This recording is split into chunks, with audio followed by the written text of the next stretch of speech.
अस्सलाम वालेकुम, मैं हूं मरियम मुश्तबा। आज के प्रोग्राम एहसानुल कसस के साथ हम फिर हाजिर होते हैं। आज की हमारी स्टोरी है इमाम मोहम्मद बाक़िर अलैहिस्सलाम की और उनके फ़र्जंद की। उनके फ़र्जंद एहसन और इमाम मोहम्मद बाक़िर अलैहिस्सलाम के बीच कुछ तल्ख़ी हुई, तो एक आदमी ने सोचा कि मैं इन दोनों के बीच में सुलह करवा देता हूँ कुछ कह के। तो इमाम मोहम्मद बाक़िर अलैहिस्सलाम ने फरमाया कि तुम हम दोनों के बीच में मत बोलो, तो नहीं तो तुम वैसे हो जाओगे जैसे कि बनी इसराइल में एक आदमी था जिसकी 2 बेटियां थीं। एक बेटी किसान की बीवी थी और दूसरी बेटी जो थी वो कुड़हार की बीवी थी।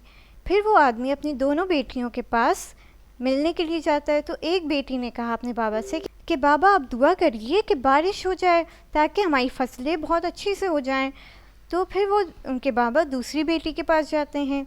फिर दूसरी बेटी कहती है कि बाबा आप दुआ करिए कि बारिश ना हो, क्योंकि हम लोगों ने मिट्टी के बर्तन बनाए हुए हैं और अगर बारिश होगी तो वो मिट्टी के बर्तन नहीं सूखेंगे, और अगर नहीं सूखेंगे तो वो ख़राब हो जाएंगे और हमारी मेहनत बर्बाद जाएगी। तो उनके वालिद ये कहते हैं कि खुदा तू ही सही मसलहत को जानता है, मैं इन दोनों में से किसी की भी सिफारिश नहीं करूँगा, जो तू बेहतरीन जानता है तू वही कर। तो इमाम ने फरमाया कि तुम इसी तरीके से हमारे बीच में मत बोलो और रसूल सल्लल्लाहु अलैहि वसल्लम की वजह से हमारा एहतराम करो।